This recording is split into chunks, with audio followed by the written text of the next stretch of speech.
All young people need boundaries and consequences. It's part of normal healthy development. So it's really important that you don't throw the boundaries and consequences out or give up on them. It's important when you set boundaries and have consequences that as a part of that process you offer room for redemption for a young person. And redemption means that a young person knows how they can earn back your trust and they know what privileges they might be earning back.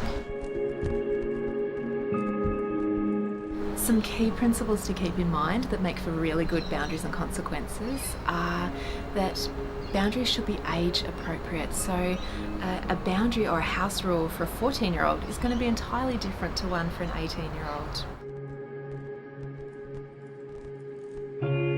So when you're setting boundaries or consequences for a young person, a good thing to think about is, does this boundary increase protective factors in a young person's life, or does it introduce risk factors? So a protective boundary might be that a young person is able to go to a party or they're able to hang out with a particular friend, but they need to be home by 9 or 10 so they're safe to catch public transport. A good consequence is one that isn't going to put them at further risk of harm. So, for example, we know that homelessness is hugely problematic for young people. It puts them at greater risk of harm. So perhaps kicking a young person out of home because of bad behaviour might not be the best consequence for a 15 or a 16-year-old.